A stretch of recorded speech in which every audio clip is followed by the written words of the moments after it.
Bonjour et bienvenue à l'émission Ton histoire c'est ta force, organisée par l'association Femmes d'Impact au cœur de cœurs brisés. Aujourd'hui, il est dit dans la parole à la loi au témoignage, sans laquelle il n'y aura pas d'aurore pour le peuple. C'est pour ça que j'ai le plaisir et l'immense joie de recevoir pour vous sur ce plateau Ama Soukana, qui nous parlera de comment elle a survécu les différentes déceptions amoureuses, et non pas seulement ça, mais aussi comment elle a été restaurée et qu'aujourd'hui sa vie a totalement changé. C'est pourquoi en fait j'aimerais vous inviter à être très attentifs à écouter ce témoignage, parce que nous croyons en fait à la puissance du témoignage, parce que le témoignage édifie, le témoignage encourage, le témoignage fortifie. Et donc sans plus tarder, nous allons pouvoir accueillir Ama Soukana. Yes. Ama Soukana, donc comme elle l'a si bien dit, par la grâce du Seigneur, je suis très contente de faire partie de l'émission de ce jour, de participer à l'émission de ce jour. Et tout simplement, je suis une servante de Dieu, une fille de l'Éternel, qui édifie les personnes sur les différentes plateformes que nous pouvons connaître comme Instagram, surtout Twitter et autres.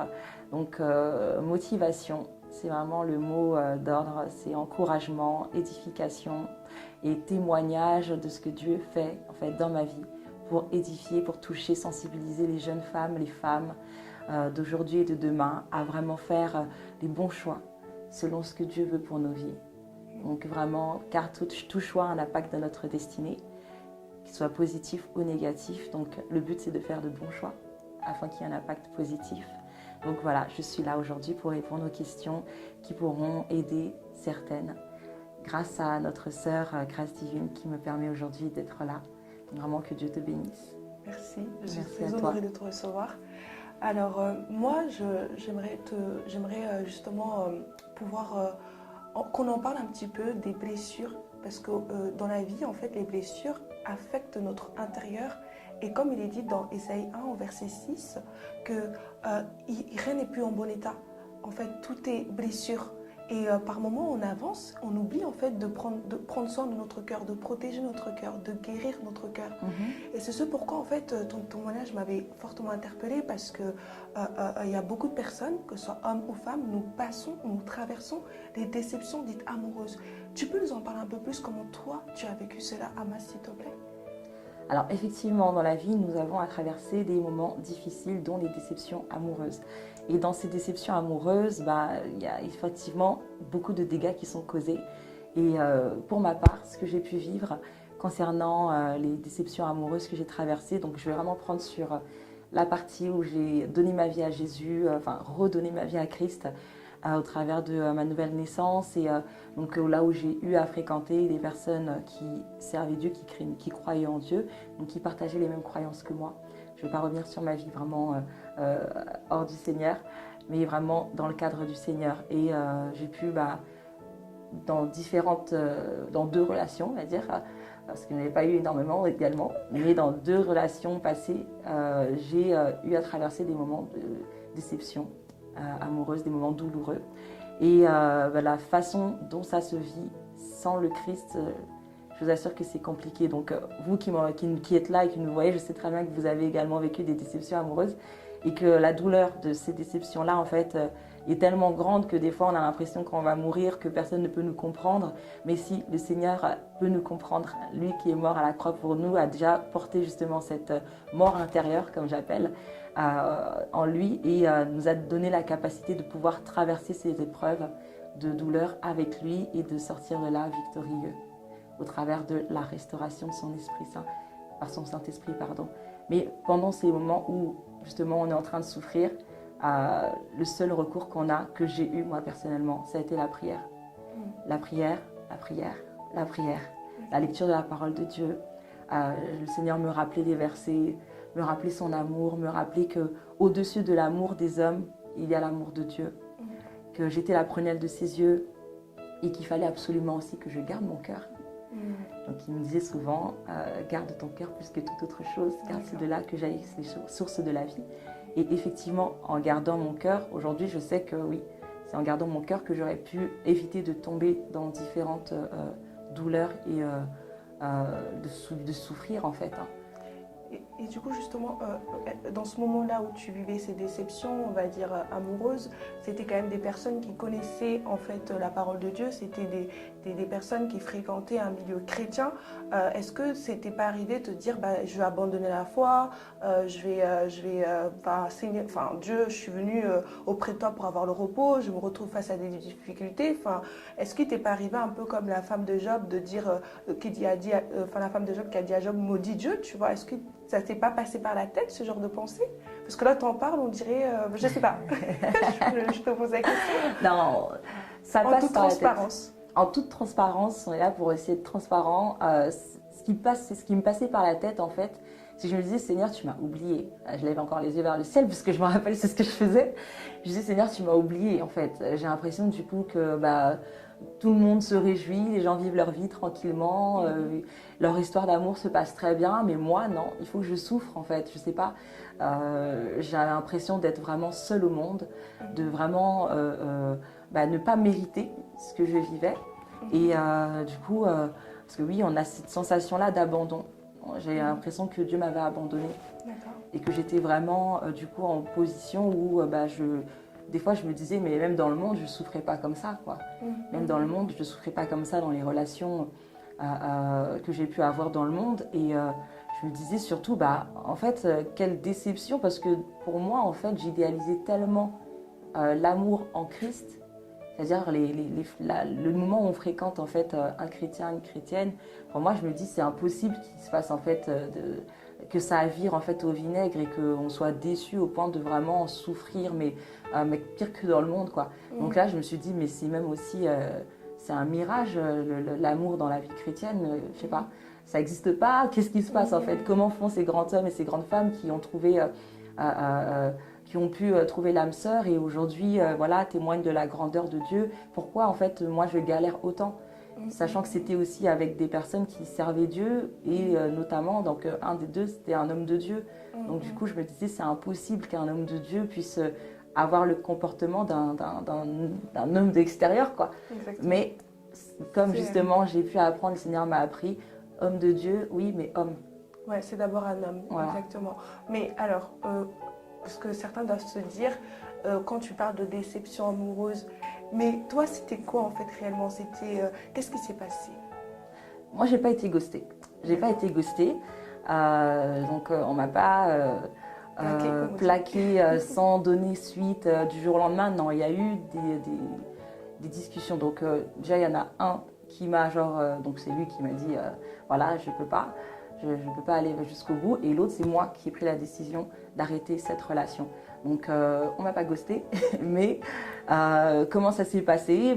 Pour le premier homme que j'ai connu en Christ, que j'ai fréquenté, quand je parle de connaître, c'est vraiment une fréquentation. Donc, on s'est fréquenté pendant des mois et en fait, il avait des problèmes en fait affectifs. Il avait des troubles psychosomatiques qui venaient du passé, des choses qu'il a pu vivre dans le passé. Il n'avait pas été guéri, il n'a pas eu de délivrance, vraiment de restauration de la part du Seigneur. Du coup, il m'a dit un jour qu'il n'arrivait pas en fait à aimer.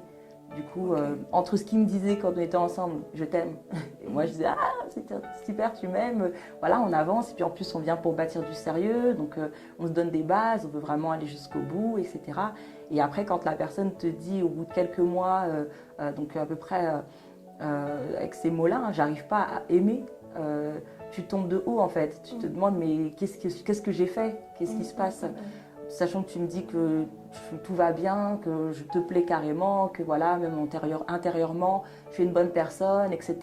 Qu'est-ce qui fait en fait que tu n'arrives pas? Que tu es bloqué. Que tu es bloqué. Ouais. Et c'était justement ces blessures émotionnelles qu'il avait, lui, qui l'empêchaient de pouvoir aller au bout parce qu'il sentait qu'il était en train de me blesser en faisant des allers-retours comme il faisait je casse, je suis là, je casse, je suis là, je casse. Donc il sentait que son instabilité émotionnelle en fait me faisait du mal. Exactement. Et donc il a préféré partir et arrêter la relation. Et Donc si je comprends bien, c'était plus une relation toxique. Pour toi, ça devenait toxique ouais. au moment où il n'était pas guéri de ses propres blessures. C'est ça, c'était vraiment une relation toxique. Donc j'ai vraiment Du coup, toi, qu'est-ce que tu faisais à ce moment-là? Est-ce que tu l'aidais dans sa guérison ou ça devenait après lourd et épuisant pour toi? Parce qu'il y a des femmes aussi qui vivent ça au sein de leur foyer. Elles disent que peut-être à force de prier pour lui, je vais peut-être l'aider ou même en copinage. Mais en fait, en soi, toi, c'était quoi ta méthode vis-à-vis d'un homme qui dit qu'il est bloqué? Ta réaction, c'était comment? Comment tu vivais ça en fait? Déjà, en fait, tu te remets un peu aussi en question sur est-ce que Dieu est réellement dans cette histoire, déjà pour commencer? Parce que il a prévu pour nous des projets de bonheur et non de malheur. Donc tu te dis logiquement, à partir du moment où il permet que tu fréquentes une personne dans une relation qui est censée être pérenne et donc produire le fruit du mariage, le fruit de l'amour, et après, bien sûr, la suite, tu te dis que cet homme-là est censé être prêt. Et s'il n'est pas prêt, c'est qu'en fait, il y a aussi peut-être une erreur de choix. Donc je me posais beaucoup de questions moi-même, du coup, sur le choix que j'avais fait de pouvoir m'arrêter, justement, de poser mon regard sur cet homme, après qu'il ait posé son regard sur moi. Et aussi, je me demandais... comment, en fait, à part prier, comment je peux l'aider? Mais ça peut mettre combien de temps, en fait? Ça peut mettre combien de temps? Parce que déjà, il faut qu'il accepte, qu'il reconnaisse qu'il a un problème émotionnel et qu'il avait besoin d'aide. Donc, au-delà d'une restauration, de la prière, etc., il faut aussi une délivrance. Donc, il fallait qu'il puisse aussi reconnaître son état et chercher aussi de l'aide. Mais ce n'était pas du tout sa position. Il était plutôt dans une position où lui-même ne sait pas, en fait, ce qu'il est en train de traverser, limite. Et se pose également des questions. Et du coup, il occultait même déjà le fait aussi d'avoir besoin de l'aide de son père, de son créateur, pour pouvoir passer à autre chose, pour pouvoir guérir. Donc, dans ces moments-là, que faire en fait? Donc, il refusait même l'aide de son créateur pour la guérison ou il n'était pas très avenant pour ça? En fait, à ce sujet-là, il était un peu... on va dire, il ne rentrait pas dans les détails. C'était comme un jardin secret. C'est quand je commençais à vouloir, en fait, à chercher à savoir ce qu'il y avait, j'avais pas l'accès, en fait, à son cœur, quoi. Tu ne savais pas c'était dû à quoi, toutes ces blessures? Ouais, tu ne savais pas s'il était trompé auparavant dans ses relations? C'est ça. Mais je l'ai su après, quand c'était fini, en fait, parce que j'ai consulté, du coup, j'ai vraiment harcelé le Seigneur. J'ai demandé au Seigneur, qu'est-ce qui se passe? Parce que moi, j'aimerais bien savoir, ça se passait très bien, etc. et tout. Et Dieu m'a parlé. Donc, il m'a révélé. Parce que ça paraît un peu abstrait quand tu dis Dieu m'a parlé, parce que peut-être toutes les personnes qui nous suivront ne sont peut-être pas de confession chrétienne. Moi, juste pour aider une personne, invoque-moi, je te répondrai, je te révélerai des choses cachées que tu ne connais pas. Donc, déjà, c'est de prier, et je pense que même au travers d'un songe, Dieu peut nous parler. À toi, après, je ne sais pas, Ama, sur quel format Dieu t'a parlé de ça, par rapport à son état? Justement, j'ai fait appel à Dieu par rapport à Jérémie 33:3 et je lui ai dit, je t'invoque, en fait, j'ai besoin de toi. Et le Seigneur m'a montré au travers de songes, des rêves que j'ai pu voir, au travers aussi de sa parole, que cet homme, du coup, était encore attaché à son passé et était en fait lié encore à une histoire qu'il avait traumatisée dans le passé. Et après, bien sûr, Dieu n'est pas que non plus dans tout ce qui est rêve, etc. et tout. Il passe aussi par des hommes, des êtres humains. Et il y a des personnes donc, qui étaient en contact aussi avec cet homme qui ont pu me dire, voilà, il y a eu ça, ça, ça, ça dans le passé. Et ça, en fait, tout de suite, prenait sens avec ce que Dieu m'avait déjà montré. Donc j'avais compris que oui, là, en fait, telle histoire qu'il a vécue l'a bloqué et aujourd'hui, il en est là. Donc c'était un mélange de différentes situations dans sa vie qui faisait que voilà, aujourd'hui il avait du mal. Et derrière, le problème en soi, c'est on n'incrimine pas d'avoir les personnes qui ont des problèmes affectifs, parce qu'on passe tous par là. C'est juste en fait de se dire que quand on a un trouble émotionnel, quand on a des troubles psychosomatiques, c'est de ne pas se lancer dans une relation avec une personne qui est, elle, en bonne santé ou qui a également des troubles, parce qu'en fait ça crée c'est un peu une sorte de feu d'artifice quoi. Ça va forcément en fait faire des étincelles et la fin ne sera pas forcément bonne. Donc il y a forcément des blessures qui vont sortir de cette relation, de cette instabilité là et de cette relation toxique. Donc c'est vraiment là où c'est vraiment peinant quoi. D'accord. Et vraiment, je suis très touchée par ce que tu es en train de dire. Et j'aimerais juste savoir, parce qu'il est dit que dans le cœur de l'homme, il y a un vide sous forme de Dieu, que Dieu seul peut combler. Et tu ne penses pas que face à une personne qui est blessée, donc il y a déjà une carence affective, est-ce que dans les moments où on est en face de nous, une personne qui souffre de cette carence affective, c'est vrai que certains, ça va être peut-être un parent qui n'a pas été présent, un père ou une mère, et Mais tu ne penses pas que Dieu est même l'essence de l'amour propre pour qu'une personne puisse, justement, on vient pour donner. On dit que on se met en couple, on vient pour donner, et on donne et puis ensuite on reçoit. Mais comment donner quand nous-mêmes, on n'a pas cet amour et qu'est-ce que t'en dis, toi? Est-ce que toi, tu penses que Dieu peut combler un vide? Dieu peut combler ce vide parce que Dieu est justement celui qui comble le vide. C'est le seul justement capable. Dans le néant, c'est le seul qui a été capable de mettre la lumière, d'apporter des étoiles, d'apporter des planètes, etc. Donc, dans le cœur de l'homme, pourquoi ce serait une autre personne qui serait capable de combler ce vide-là, si ce n'est pas le Créateur lui-même qui peut le faire? Donc, Dieu est en mesure de le faire et c'est ce qu'il veut d'ailleurs, et c'est ce qu'il nous demande. En premier, il nous demande de l'aimer de tout notre cœur, de toute notre force, de toute notre pensée, de toute notre âme. C'est pour que derrière l'amour qu'il nous donne puisse combler tout le vide, tout ce qui est en nous, tous nos besoins affectifs. Et de là, on arrivera à aimer notre prochain comme nous-mêmes en second plan. Donc, une personne qui n'aime pas Dieu aura du mal aussi à s'aimer et à aimer son prochain. La Bible a dit qu'on donne que ce que l'on a. C'est de l'abondance du cœur que la bouche parle. Donc, à partir du moment où ton cœur n'est pas rempli d'amour, ta bouche ne parlera pas amour. Tes gestes ne seront pas amour. Tes actes ne seront pas amour. Tes projets ne seront pas amour. Donc, Dieu est celui qui comble. Celui qui apporte l'amour profond, l'amour véritable, l'amour agapé. Il n'y a que Dieu qui le donne. Donc, on ne peut pas attendre de l'amour charnel qu'il prenne un espace, en fait. L'amour charnel ne peut pas prendre l'espace entier du cœur de l'homme. Sinon, je pense qu'il n'y aurait pas autant de divorces, il n'y aurait pas autant de brisures, il n'y aurait pas autant de problèmes au niveau des relations, si vraiment on pouvait se suffire à l'amour charnel. Donc, pour répondre clairement à ta question, Dieu est le seul à pouvoir combler un vide émotionnel, affectif, à pouvoir remplir une personne d'amour et le seul à pouvoir réellement comprendre, sonder le cœur, les besoins d'une personne. Et d'où pourquoi peut-être interpréter la chanson L'amour est une personne? C'est ça. Parce que j'ai vraiment rencontré Jésus comme étant cette personne-là qui a su combler en fait ce vide en moi. Cette chanson, je l'aime beaucoup parce que justement, elle m'a permis de pouvoir vraiment exprimer l'amour que je ressentais au-dedans de moi pour le Seigneur. Parce que il a été vraiment, pour moi, Jésus, c'est vraiment, j'ai toujours vu comme étant mon époux, comme étant, j'étais célibataire pendant des années et tout, les temps où j'étais pas en train de fréquenter quelqu'un, et je me disais, bon, moi, en tout cas, la seule personne qui était à la hauteur jusqu'à présent, c'était Jésus, en fait. Donc, il faut que la personne qui arrive, elle soit au niveau de Christ. Si elle n'est pas au niveau de Christ, il y a un problème. Voilà, Marie, aimez vos femmes comme Christ a aimé l'Église. Donc, c'est un amour sacrificiel et inconditionnel. Inconditionnel. Et moi, j'insiste vraiment dessus. À la même manière où les hommes vont insister sur femmes, soyez soumises, moi, j'insiste aussi sur hommes, mari, aimez vos femmes comme Christ a aimé l'Église. Parce que de l'amour de l'homme découle forcément la soumission. Yes. La femme se soumet automatiquement à la personne qui l'aime de tout son cœur et qui le manifeste. Et cela en tout temps. C'est-à-dire dans le meilleur comme dans le pire, dans les défauts comme dans les qualités. Face à l'adversité, tout. Si la femme se sent un peu moins aimée, du coup, on ne dit pas c'est une raison pour qu'elle soit impolie, etc. Non, ça c'est un problème d'éducation. Mais elle sentira en fait moins, le fait de sentir moins d'amour en fait, ça t'éloigne un peu de la personne qui est en face de toi, donc de cet homme que tu aimes. Du coup, parce que ton cœur en fait se protège et se met en mode en autoprotection en fait.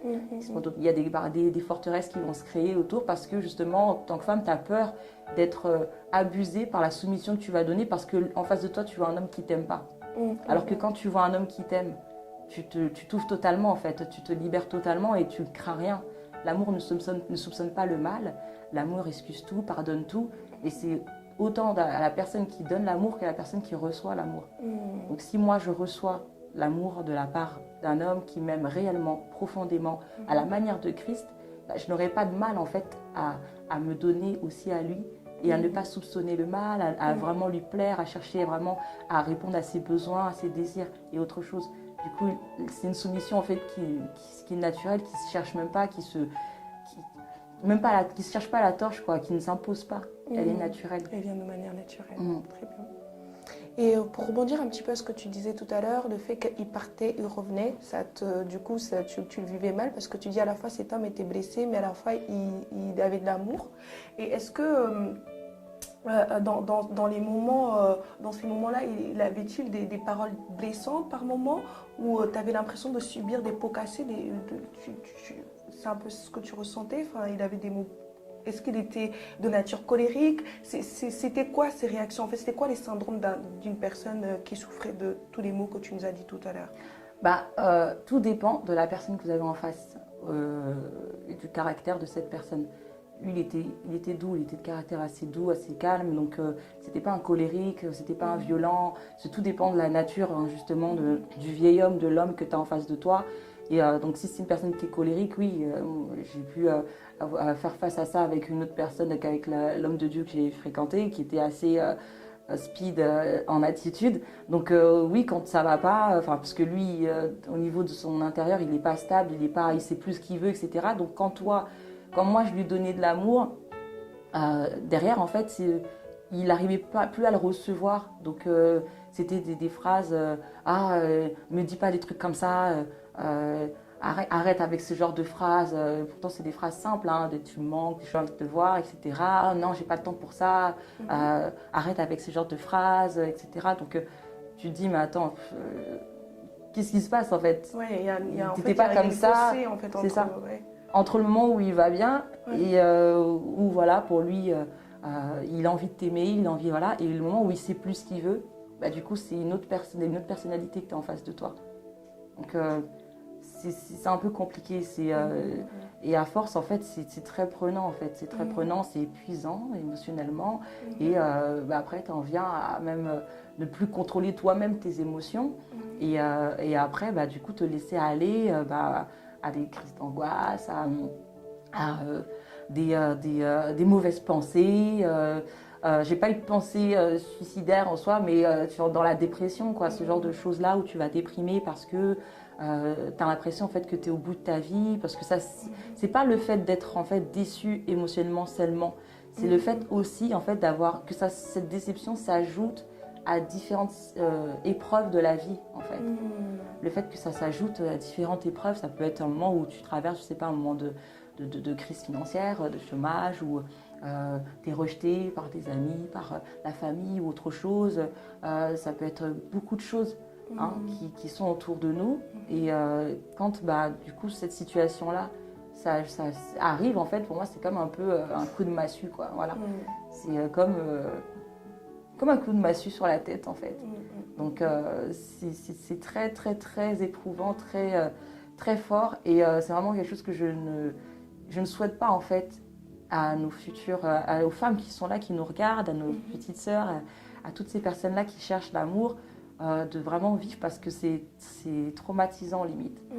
Et je t'assure que si Christ n'était pas là, ça allait être compliqué de pouvoir, par ma propre force, j'arrive à surmonter les choses, mais par ma propre force, je ne sais pas me guérir.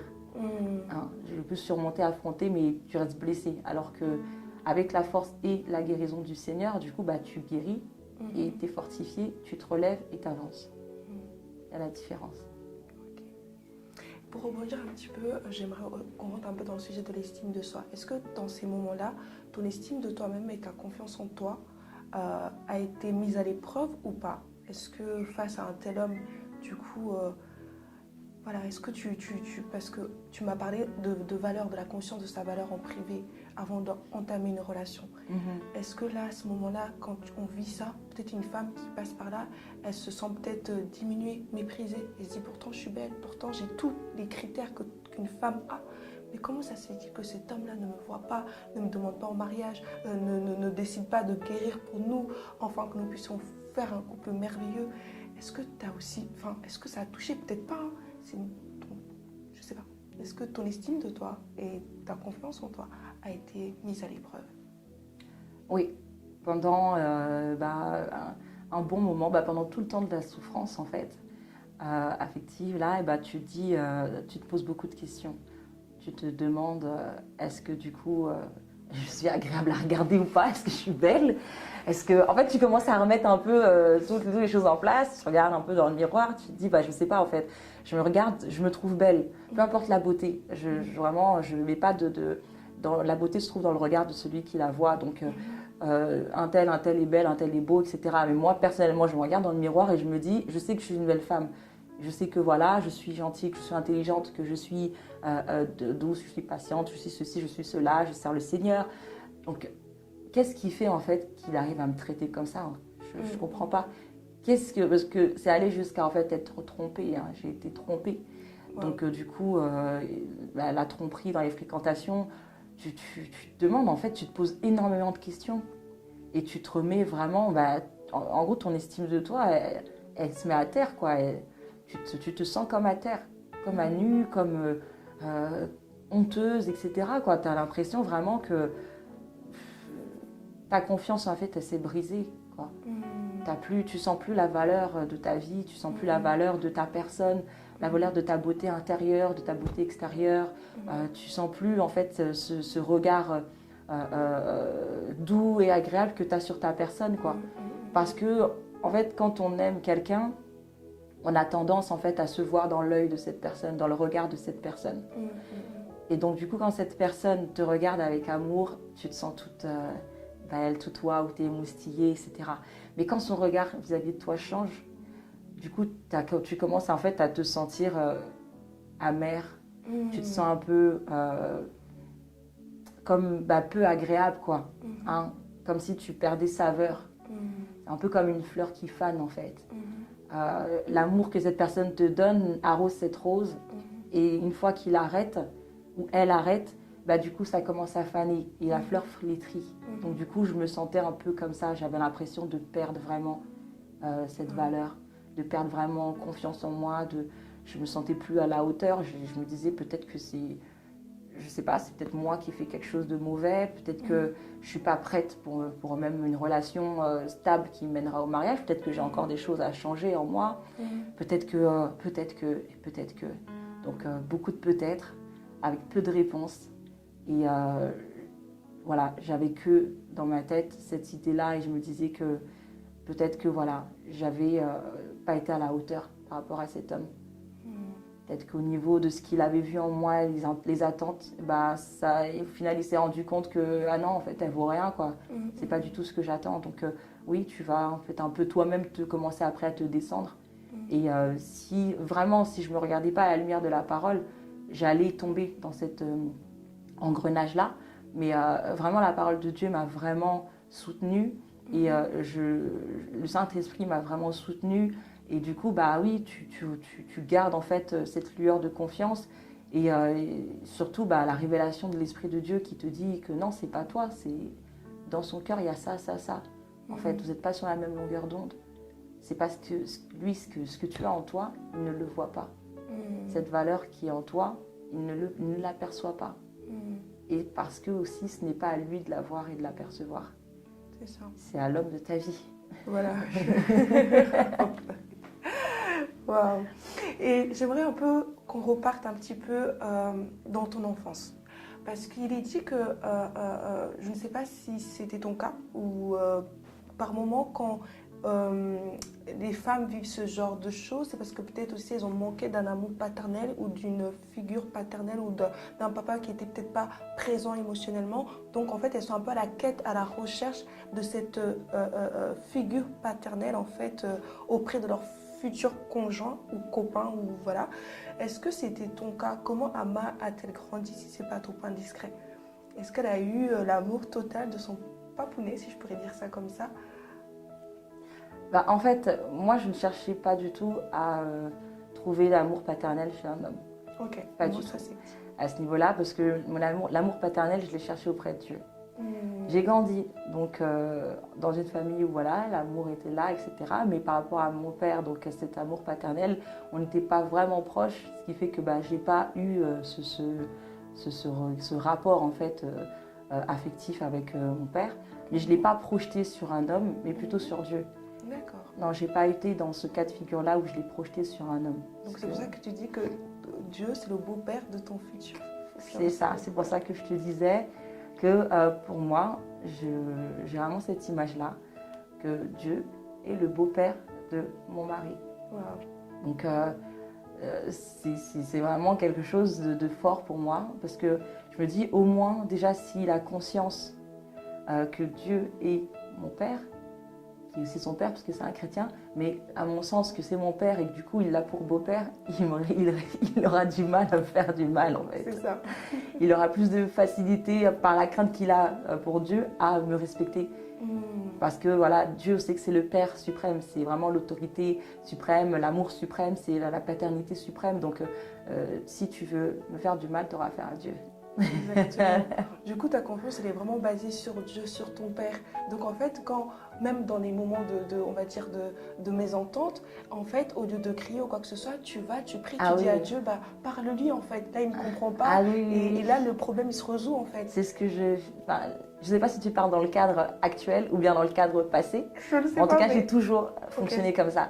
C'est-à-dire que quand j'avais à l'époque donc un litige avec l'homme que je fréquentais, j'allais me mettre à genoux tout de suite, en fait. J'allais régler mon problème dans la présence du Seigneur. Je dis, Seigneur, c'est toi qui permets qu'il soit là. Moi, je t'ai demandé. Des fois aussi, voilà, on consulte le Seigneur, on demande. Après, il nous répond. On n'entend pas forcément, ou on entend, mais on veut quand même y aller.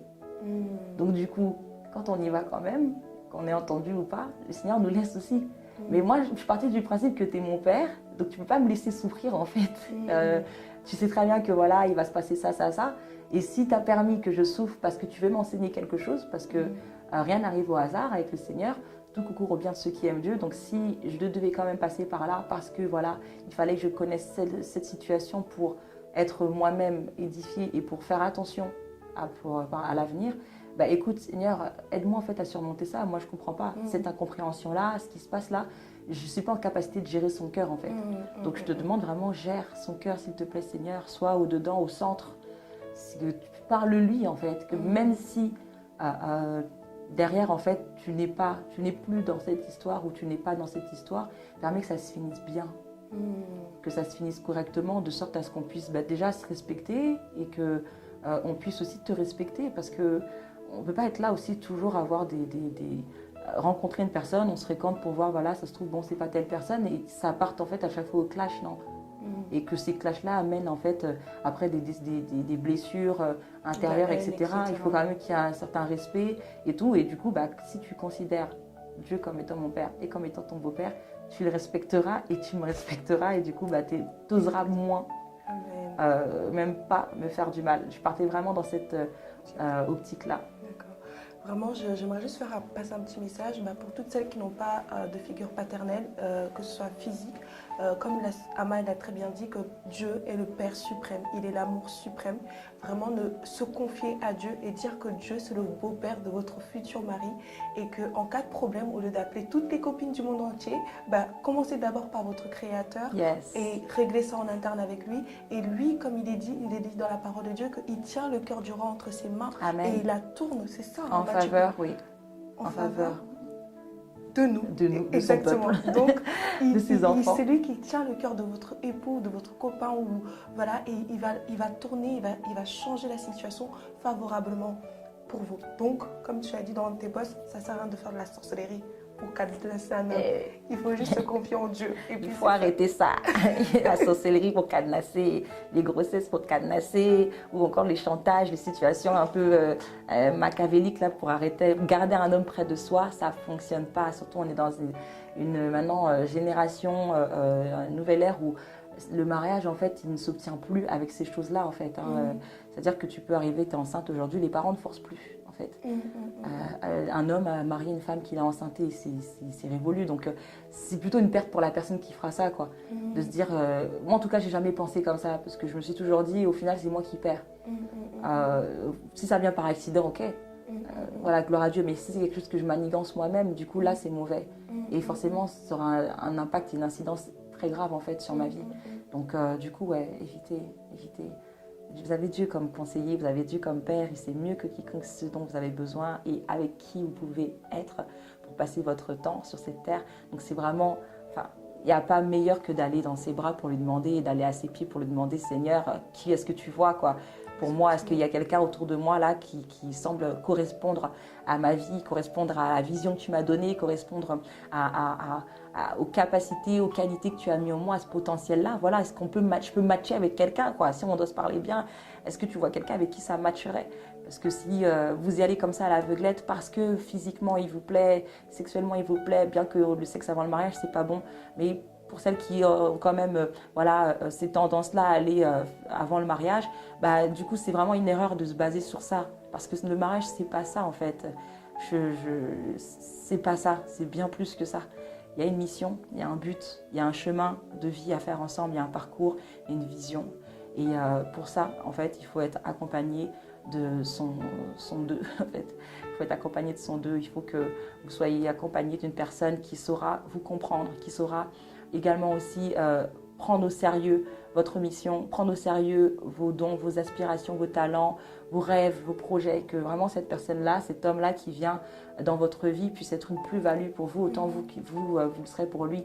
Exactement. Donc c'est vraiment important, parce que derrière, si c'est tout pour l'homme et rien pour soi, c'est compliqué. Après. C'est compliqué, ouais. Tout à fait. Il y a un déséquilibre. Exactement, exactement. Et j'ai beaucoup vraiment apprécié ce que tu viens de dire, ce qu'il ne faut pas qu'il y ait un déséquilibre. Et même en privé, tu me parlais de l'emboîtement. Il faut que, si tu peux dire un petit peu à nos téléspectateurs, parce que j'ai trouvé ça très, très, très fort. Il faut que ça s'emboîte. Il faut que ça s'emboîte. C'est un peu comme, des mains qui se joignent, c'est un peu comme des Legos. Il faut vraiment que vous puissiez en fait ne faire qu'un. Et c'est par l'emboîtement, c'est pas, faut pas que ce soit bancal, quoi. C'est vraiment chaussure à son pied, c'est partenaire pour la vie. C'est cet emboîtement-là permettra à ce que vous soyez complémentaires. La complémentarité, c'est très important.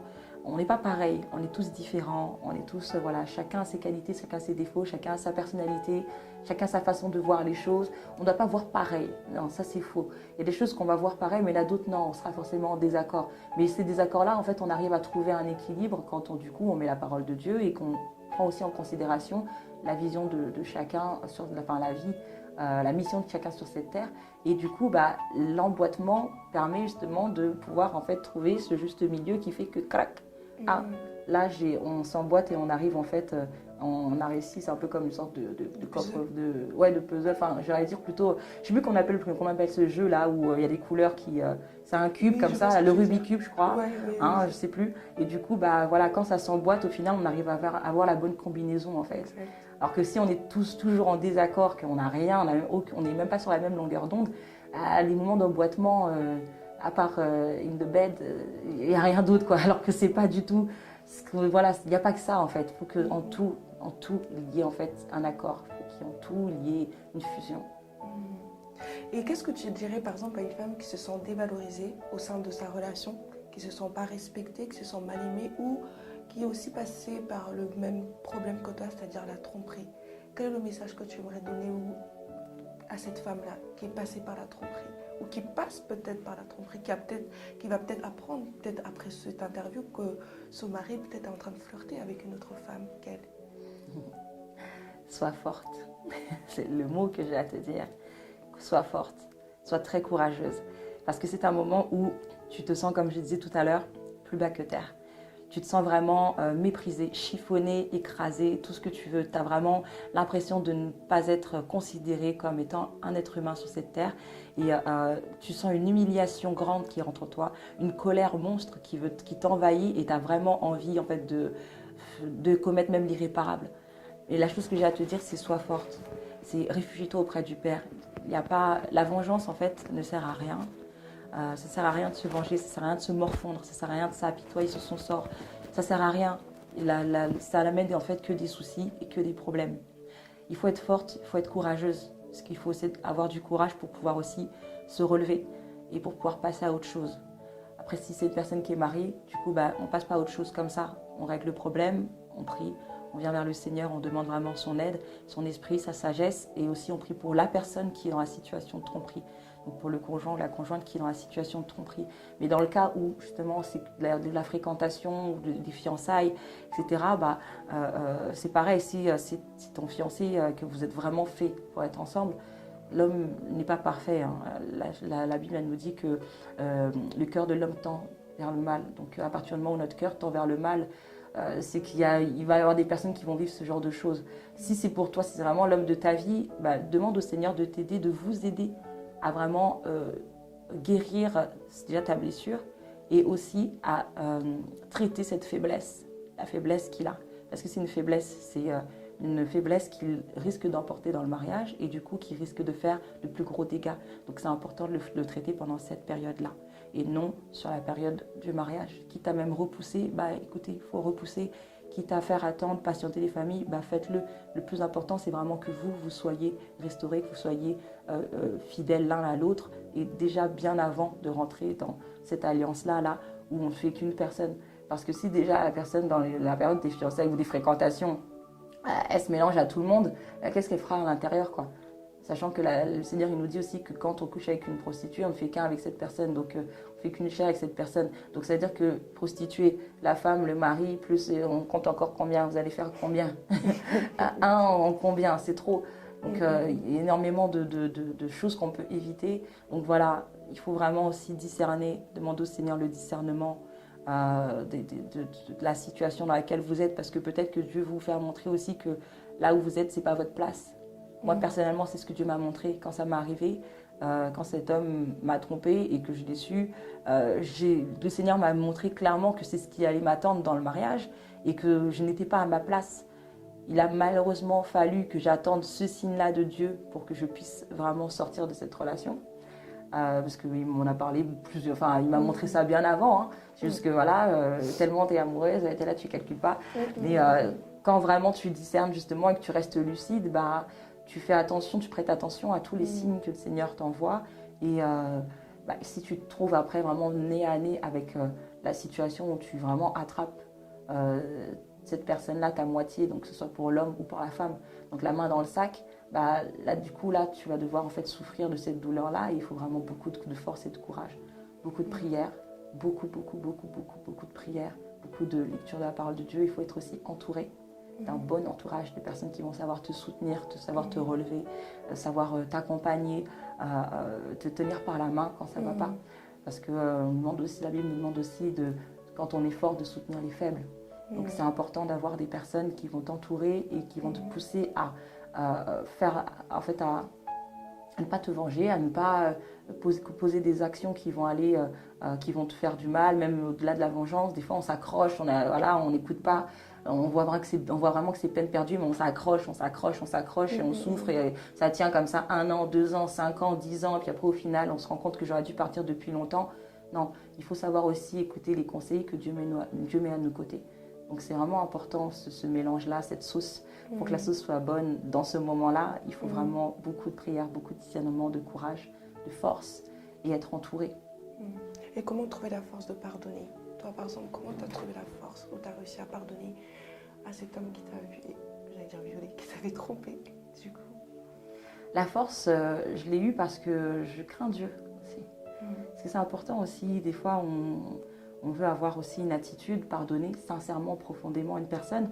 Mais comme déjà, on n'a pas l'amour de Dieu dans notre cœur, on n'a pas la crainte de Dieu en nous, du coup on le fait partiellement, on le fait et au bout de 3 mois, tu apprends encore quelque chose et après tu reprends encore la colère que tu avais et tu te rends compte qu'en fait non, tu n'as pas pardonné. Donc moi j'ai réussi à pardonner parce que j'avais quand même une relation avec le Seigneur.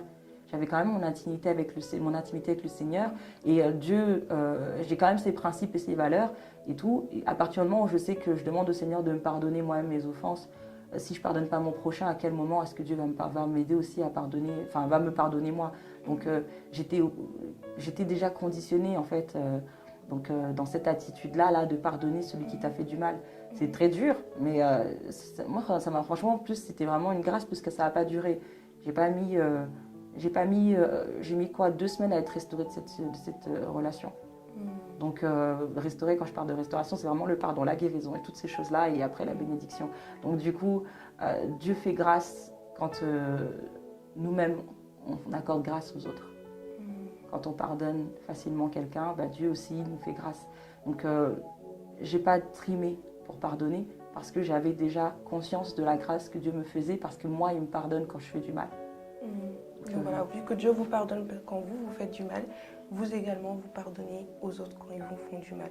C'est une belle vision de vie et Je suis tout à fait d'accord avec ça. La Bible a dit que celui qui n'a point péché jette la première pierre. Donc, je ne pouvais pas jeter la pierre si moi-même je sais que j'ai déjà péché dans le passé. Donc, on peut insinuer, quand tu dis comme ça, que toi aussi, dans le passé, tu as déjà eu à tromper. J'ai pas trompé. Voilà, Je parle pas de tromperie, non.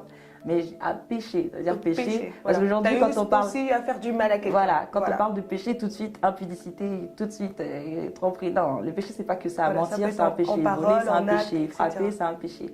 Toutes ces choses-là, c'est voilà, le péché, il n'y a pas de poids. Oui, parce que quelqu'un d'autre pourrait se dire, moi, je n'ai pas trompé, enfin, je l'ai pas trompé, pourquoi je devrais le pardonner alors que c'est lui qui m'a fait du mal. Donc non, je décide de ne pas pardonner. Et aussi, la question que je voulais te poser, quand tu es en face de toi une personne qui te dit, oui, j'aimerais bien pardonner à cette personne, mais je garde de cette personne que des mauvais souvenirs. Quand bien même je veux pardonner, je revois ces moments où cet homme me frappait, je revois les souvenirs où cet homme me trompait, où ses copines, en fait, venaient m'insulter. Que faire? Enfin, tu vois, c'est facile à dire que le pardon est une puissance qui libère, mais dans ces moments-là, quand j'ai ces souvenirs qui sont encore enfouis en moi, je fais comment, Ama? C'est facile à dire, oui. C'est pas facile à faire, oui. J'ai été également aussi insultée par la fille qui m'avait trompée. Elle m'a cherché un peu partout, genre, elle voulait me taper, nanana, etc. Et tout. Moi, je disais, Seigneur, mon Dieu, papa, tu me connais avant. Avant, je tapais, je me battais. Là, aujourd'hui, j'ai changé. Et il y a une femme maintenant qui vient et qui veut, genre, et tout faire, moi, ce que je faisais avant, genre. Et du coup, je disais, non, Seigneur, pitié. Tu sais très bien que moi je suis honnête, hein, je ne vais pas mentir. Je disais Seigneur, à ce moment-là, quand ça m'arrivait, je disais je ne suis pas en capacité de pouvoir en fait pardonner à cette femme-là, en tout cas, si elle vient m'agresser physiquement. Pardonner l'acte qu'elle a eu avec cet homme, ouais. Mais si elle veut physiquement m'agresser, maintenant, je ne pourrais pas. Je vais rentrer. C'est double peine, en fait. Elle touche trop à ma dignité. Là, ça sera trop, en fait. Voilà. Comme tu as dit, elle touche trop à ma dignité, donc je ne vais pas me laisser faire. Donc, du coup, j'ai demandé au Seigneur, éloigne cette coupe de moi. Et je vous assure qu'il l'a fait. Il a permis que voilà, ça n'arrive pas, parce que je n'aurais pas pu me maîtriser. J'aurais pas pu me contrôler. On aurait peut-être vu une vidéo de moi dehors en train de dire, ouais, la servante de Dieu, elle se bat. Donc, j'ai dit au Seigneur, tu sais très bien, mes faiblesses, tu les connais. Donc, tu ne vas pas m'exposer là où je ne suis pas encore prête. Tu ne vas pas me donner une épreuve que je ne peux pas surmonter. Et Dieu sait, en fait, il nous donne pas en fait des preuves qu'on n'est pas capable de surmonter. Donc, personnellement, au niveau du pardon, vis-à-vis de certaines choses assez douloureuses qu'on a pu vivre, frapper, violer, insulter, toutes ces choses-là que tu as pu citer, si Dieu nous demande de le faire, c'est qu'on a la capacité de le faire. Parce qu'il ne nous éprouve pas au-delà de nos forces. Donc à partir du moment où il te demande de le faire, il t'a laissé, il t'a permis de le vivre, et qu'il te demande de pardonner, c'est qu'il t'a donné la capacité de pouvoir pardonner. Il t'a rempli d'amour qui te permet de pouvoir aimer ce prochain-là là, qui t'a fait du mal et de lui pardonner. Wow. Il t'a donné de l'amour pour pouvoir pardonner à ce prochain-là. Exactement. Donc je pense que c'est très important aussi. C'est pour ça que même la Bible nous dit « Priez pour vos ennemis, faites-leur du bien ». Le fait de se mettre à genoux, de prier pour cette femme avec qui vous a trompé, avec votre mari, copain, tout ça, ça libère aussi. Vous savez, le fait de prononcer des paroles de bénédiction sur cette personne. C'est vrai que ça ne sera pas facile le premier soir quand tu te mettras à prier pour cette personne. Tu pleures, tu vas d'abord pleurer.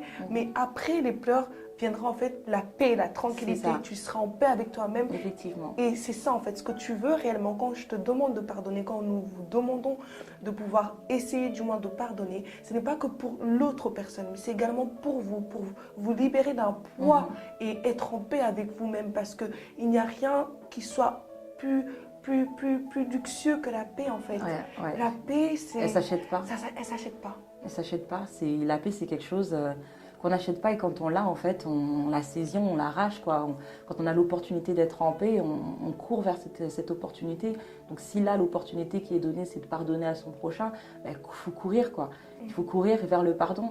Et ça libère totalement, et la personne, et nous-mêmes qui sommes aussi, qui avons été affligés, etc. Ça nous libère d'un poids énorme, limite même, tu t'en souviens même plus, quoi, de cette histoire, et à part quand on t'en parle, si quelqu'un t'en parle, etc. Mais moi aujourd'hui, c'est derrière moi, je me souviens même plus de cette grande douleur que j'ai pu vivre, de la haine que j'avais contre ces personnes, donc de cet ex qui m'avait trompée avec cette fille. Voilà quoi, je m'en souviens plus. À vrai dire, j'ai même plus le temps de m'en souvenir en fait, parce que Exactement. je veux conserver tellement cette atmosphère de paix, de joie que Dieu m'a donnée, que j'ai même pas le temps en fait. C'est un truc qui En m'empêche fait, je pense d'avancer, je qu'aussi peux on pas doit rester dessus. racheter le temps en fait. Mm, Ne plus rester dans le passé, c'est ressasser à ça. chaque fois. Je sais qu'il n'est pas facile de pardonner. Il y a aussi quelque chose que moi, personnellement, je reproche à certaines personnes dites chrétiennes.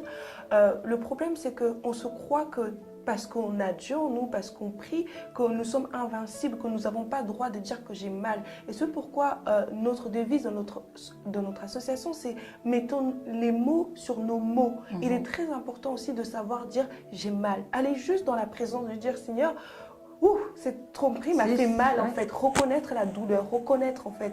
Et on le voit avec David en fait. David, c'est un homme, il savait parler à Dieu. Il le disait, il dit restaure mon âme.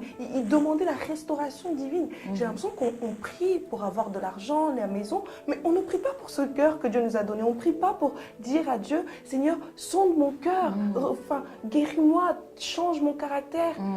Enfin, c'est vraiment, c'est quelque chose que je sais pas, hein, peut-être je me trompe, mais c'est vraiment quelque chose qui me peine. Et puis, quand il y a des chrétiens qui se lèvent pour devenir des coachs ou des thérapeutes ou des psychologues, ça devient encore un affaire d'État. Pourquoi non, on n'a pas besoin, tu vas avoir un psy, on dirait que c'est un problème. Non, on a besoin de parler, d'extérioriser en fait, parce que la guérison vient aussi par là. C'est ça. Qu'est-ce que tu en penses? Il faut tout simplement aussi se dire que le Seigneur agit tantôt d'une manière, tantôt d'une autre. Et de la même manière dont il peut utiliser un homme de Dieu pour délivrer une personne, il peut aussi utiliser une personne, par exemple si on prend mon cas, voilà, pour aider des personnes à aller vers leur guérison. C'est-à-dire au travers d'un suivi, d'un coaching, d'un soutien qu'on leur apporte qui va être beaucoup plus profond que ce que, par exemple, un homme de Dieu va t'apporter parce qu'il a tellement aussi d'âmes de personnes pour qui déjà il a prié, etc. et tout. Donc du coup, le Seigneur permet que tu aies une personne qui va être à tes côtés et qui va vraiment te soutenir pendant ce moment-là et qui aura, par la sagesse du Saint-Esprit, les mots qu'il faut pour pouvoir en fait t'aider à aller vers cette phase de guérison, qui saura prier pour toi avec vraiment un cœur vraiment dévoué par rapport à ta situation et qui aura également aussi cette patience-là de pouvoir aussi t'accompagner du point A au point B en fait. Et je ne vois pas en fait pourquoi dénigrer une personne qui fait du bien à une autre personne. Moi, je ne comprends pas. Comme tu l'as dit, pourquoi est-ce qu'on va parler mal d'un coach, d'un psychologue ou autre? Les psychologues, ils sont sur la terre, mais ils sont là pour quelque chose. Sinon, le Seigneur ne permettrait pas qu'un psychologue existe. On dit que lorsque une personne a des troubles qui la poussent même à tuer, etc. et tout, cette personne-là ne prie pas. Tu ne la connais pas. Elle est quelque part dans le monde. Il y a un psychologue qui a en charge cette personne-là. Et par ces thérapies-là, où cette personne-là va pouvoir parler avec elle et sonder un peu, savoir l'enfance, qu'est-ce qui s'est passé, et voir un peu d'où viennent ces troubles-là, et enfin mettre le doigt dessus et permettre à la personne qui est en mal de pouvoir arriver à une certaine rédemption, guérison, même si c'est sans Dieu, pourquoi en fait ne pas dire seulement gloire à Dieu parce que déjà ce travail a été fait. Mais maintenant, à plus forte raison, quand c'est fait avec Dieu, quand c'est une personne qui est remplie du Saint-Esprit, quand c'est quelqu'un qui a la sagesse de Dieu en elle, qui est à l'écoute, qui a les mots pour fortifier, pour édifier. La Bible même, elle a parmi les dons qui sont cités dans la Bible, il y a le don d'édification. Donc pourquoi quelqu'un qui édifie des personnes est pointé du doigt et est vu comme étant une personne qui n'est pas légitime de parler de la part du Seigneur parce que tu n'es pas apôtre, tu n'es pas pasteur, tu n'es pas prophète, tu n'es pas ceci, tu n'es pas cela, etc. et tout. Mais moi, c'est vraiment ce que je déplore et c'est là où en fait on doit arrêter de minimiser le travail de Dieu et de mettre en fait Dieu dans une boîte, dans la boîte des 5 ministères, dans la boîte de telles manifestations, dans la boîte de la chaleur, dans la boîte des frissons, dans la boîte, tu vois, quand le Saint-Esprit agit, tu as chaud, ou tu as des frissons, ou tu pleures. C'est pas que ça en fait. Le Saint-Esprit, il agit de diverses manières. Et il se sert des outils qu'il a, des instruments qu'il a, de diverses façons. Aujourd'hui, tu es là, tu parles, tu es la voix, on va dire, un peu portante des femmes. Tu donnes cet auditoire-là aux femmes qui ont une histoire, qui ont un témoignage à raconter, un témoignage qui édifie des personnes et qui permet à d'autres personnes de se dire je ne suis pas seule. Il y a d'autres personnes qui ont vécu cette situation, il y a d'autres personnes qui sont passées par là et elles ont réussi à guérir comme ça, comme ça, comme ça. parce que Dieu était dans leur vie, parce que Dieu a fait, parce qu'elle a prié, etc. Donc du coup, ta position aussi, ta place, elle est importante. Donc oui, ta place est importante, oui, ma place est importante, oui, la place du médecin est importante, oui, la place du psychologue est importante, oui, la place même de la cuisinière. Tu peux savoir bien préparer, tu prépares quand tu prépares avec l'amour, là, tout l'amour du monde, ça guérit même des maux dans le ventre, dans le corps, etc. Tu sais pas, on ne sait pas comment Dieu agit. Dieu agit de manière différente et aussi extraordinairement surnaturelle. Donc on ne peut pas se cantonner à juste un style en fait d'action parce que ce serait limiter Dieu en fait et passer à côté de beaucoup de choses. Beaucoup de choses. Et tout à fait, je suis tout à fait d'accord avec toi. Je vais juste rebondir sur quelque chose. Dans Proverbe, il est dit que celui qui cache ses transgressions ne prospère point, mais celui qui les avoue et les laisse obtient miséricorde. Je pense que oui, on parle du péché, mais ça peut aussi être quelqu'un, par exemple, dans ton passé, tu as eu à violer une personne. Et tant qu'en fait, tu ne dis pas cela, tant que tu ne mets pas les mots sur tes mots, et tu ne dévoiles pas ça, tu ne pourras pas prospérer intérieurement, tu seras bloqué. Ça peut être, par exemple, je ne sais pas, une femme aussi qui a été trompée ou trahie ou quoi, tant que tu ne mets pas le mot de dire, voilà, auprès d'une autorité spirituelle ou même, peu importe, quelqu'un que tu te sens en tout cas à l'aise, avec qui tu peux parler et dénoncer, libérer ton cœur de ce poids-là, parce que beaucoup marchent avec ce poids de la culpabilité, ce sentiment de toujours vouloir cacher les choses. Et c'est là qu'en fait, nous voyons beaucoup de personnes mariées, mais frustrées, parce qu'on part avec un bagage, on part avec des secrets. Et je trouve qu'il est important. Et moi, je bénis ta grâce, Ama, de vouloir te lancer dans le coaching pour aider d'autres femmes parce que, voilà, avoir cette oreille attentive parce qu'on en a besoin. On en a vraiment besoin. Amen. Amen, amen. Que Dieu soit loué parce qu'effectivement, oui, c'est un besoin qui est là. De toute façon, que les personnes qui sont contre ils parleront toujours. Moi, je regarde à ceux qui ont besoin. Je regarde à ceux qui sont touchés, à ceux qui sont guéris, ceux qui se sentent mieux, ceux qui sont libérés, ceux qui reçoivent Jésus au travers de mon action, de l'action du Saint-Esprit dans ma vie. Moi, je regarde à ça. Dieu m'a dit, voilà, lève-toi, et c'est le moment, tu le fais. Commence à parler. Ouvre la bouche, je la remplirai. Il a ouvert ma bouche, j'ai ouvert ma bouche, il l'a remplie. Et ces mots aujourd'hui ont un impact. Elles ont l'impact d'un pansement, elles ont l'impact d'un antiseptique, elles ont l'impact d'une chirurgie.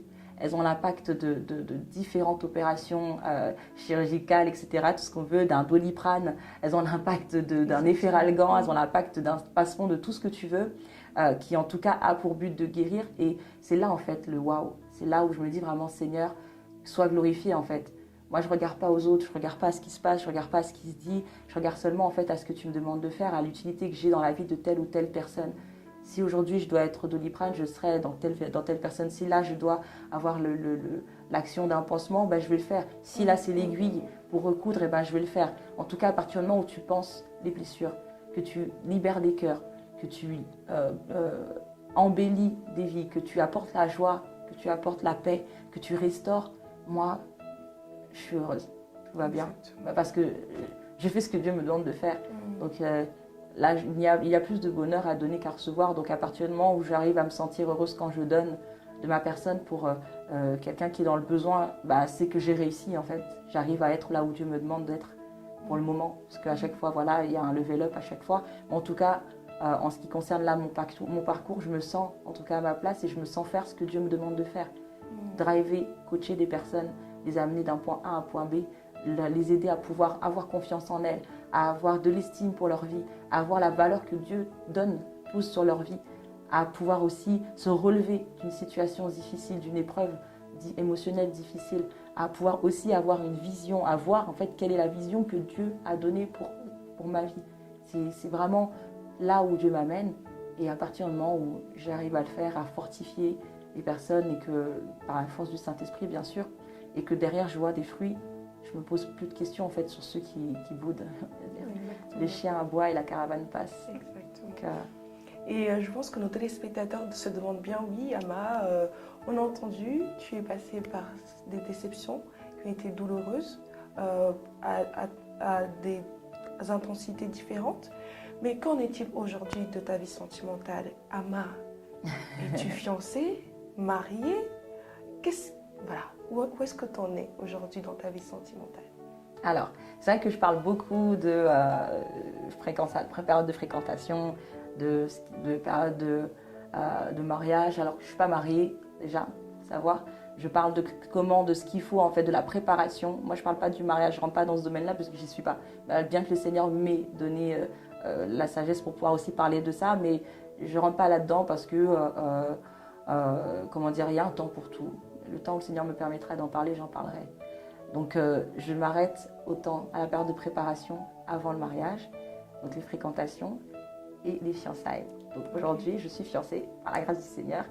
Wow. Donc c'est arrivé vraiment comme vraiment une bénédiction sortie de nulle part, comme un tout à coup. Vraiment, j'ai vécu le tout à coup de Dieu. Le tout à coup de Dieu, la surprise du Seigneur, vraiment. Et tu sais, quand tu fais du bien aux gens, quand tu arrives en fait à t'oublier pour que le Seigneur puisse exister en toi, et faire jaillir sa lumière pour les personnes qui sont autour, qui sont dans une obscurité et qui ont besoin d'être éclairées dans leur vie. Dieu ne manque pas de toi aussi en fait remplir ta lanterne d'huile en fait. Dieu ne manque pas de te bénir, Dieu ne manque pas de te faire du bien. J'ai vécu des situations voilà, qui étaient très compliquées jusqu'à voilà, vivre des crises d'angoisse, comme je t'en avais parlé, où tu as l'impression que tu vas mourir et tout. Les crises d'angoisse, si vous ne savez pas, regardez un peu sur Internet et tout. C'est des douleurs en fait dans le cœur, des spasmes, qui font en fait que c'est comme si tu étais en train de partir en fait. Donc j'ai vécu des choses très physiquement comme émotionnellement et tout, comme aussi au niveau de l'estime de moi-même, la confiance en soi qui était vraiment très difficile. Mais je me suis toujours réfugiée dans le Seigneur en fait. Et je lui ai toujours fait confiance. Et j'ai toujours gardé en fait espoir. J'ai toujours fixé mon regard sur lui. Malgré la tempête et tout, je me suis dit non, je vais en fait marcher sur ces eaux-là en fait. Et je vais continuer à te regarder Christ et je vais aller jusqu'à ce que tu me tiennes la main. Et que voilà, toi et moi on revienne en fait de ces eaux-là jusqu'à la barque. Et qu'on puisse aller regagner le port. Je ne me suis pas dit en fait que non, Dieu va pas bénir, que Dieu va pas me bénir, que Dieu m'a oublié. Non. C'est des trucs qui traversent, comme je t'ai dit, l'esprit 2 secondes, mais tu ne te focalises pas dessus. Tu dis, tu chasses tes pensées en disant arrête de moi Satan, et tu te focalises en fait sur ce que Dieu t'a dit. Moi, Dieu dans le secret, il m'a dit, tu te marieras. Malgré que dans ta famille il y a ci, malgré qu'il y a ça, malgré que tu rencontres des hommes comme ci, comme ça, etc. Tu vas te marier. Ça fait partie de mon plan pour ta vie en fait. C'est pas une finalité. J'ai un grand projet pour toi, mais je veux que tu puisses en fait accomplir ces choses-là avec un homme qui saura en fait justement être complémentaire à ta mission et pour qui tu seras une aide aussi pour la sienne, parce qu'il ne faut pas oublier aussi, c'est pas, oui d'accord, femme forte, femme de valeur, femme indépendante, femme, je ne vais pas trop dire indépendante, je retire indépendante. Femme autonome, voilà, femme d'impact et toutes ces choses-là, voilà, mais femme qui ne se suffit pas à elle-même, femme qui a besoin de Dieu et qui a besoin d'un homme pour avancer, pour faire ce pourquoi elle est sur la terre et pour aider un homme à accomplir ce pourquoi il est sur la terre. Et à partir du moment en fait, où je me suis accrochée à ça et que je me suis dit, Seigneur, moi je sais qu'il y a une personne sur cette terre-là qui saura me voir comme toi tu me vois, qui saura m'apprécier comme toi tu m'apprécies, qui saura m'aimer comme toi tu m'aimes, qui saura passer au-dessus en fait, de mes défauts comme toi tu arrives à le faire, qui saura me pardonner au moment où voilà, je faute, où je ne me remets pas en question comme toi tu arrives à le faire, qui saura me supporter. Une personne qui m'aimera à l'amour de 1 Corinthiens 13. Qui arrivera à manifester le fruit de l'esprit quand elle me voit. C'est pas facile, mais il y a quelqu'un qui arrive. C'est un message aussi pour une femme qui est déprimée. Oui. Donc, c'est possible. C'est possible, je vous assure, c'est possible. Je suis pas facile à vivre. Je suis gentille, je suis douce. Mais c'est une femme, moi je l'ai senti. Je suis assez comme ça sur mes principes, etc. Je suis assez direct, voilà, j'ai mon franc-parler, etc. et tout. Et surtout quand on est une femme qui a un caractère autant... Trompé un peu. Ouais, parce que déjà je suis l'aînée des filles chez moi en fait. Donc du coup dans ma fratrie on est 9 enfants, il y a un garçon au-dessus et après que des filles, je suis la plus grande des filles. Donc j'ai porté cette casquette-là d'aînée. Tu as l'habitude d'avoir un leadership aussi à l'école. Tu as l'habitude d'avoir un leadership avec les copines quand vous traînez à l'époque et tout en bande. Ce leadership, il est en toi. Mais après, quand maintenant le Seigneur met un homme à tes côtés, il faut aussi, tu vois, non, ne pas oublier que c'est ça, tu vois. Donc du coup, c'est avec patience. C'est avec patience que mon fiancé en fait, a dû en fait, aussi me montrer que non, je le savais, c'est des choses que tu sais. Tu sais que là, voilà. Tu tombes sur un homme qui est le dernier de sa famille qui a été chuchoté, c'est compliqué. Non, là c'était vraiment lui aussi, façon aussi premier des garçons et tout, etc. Donc il a aussi sa poigne, son caractère et tout, sa force et tout, force tranquille, j'appelle ma force tranquille et tout. Et du coup, bah, tu dois en fait, tout de suite, tu te rends compte que non, en fait, je peux pas dépasser. Là c'est le chef et moi je suis là. Donc, mais quand tu as quelqu'un qui arrive en fait justement à se rendre compte que je suis son chef et voilà, elle est à mes côtés, mais je suis pas en fait son dominant, je l'écrase pas en fait. Je l'écrase pas de sorte à ce qu'elle s'efface et qu'elle n'existe plus.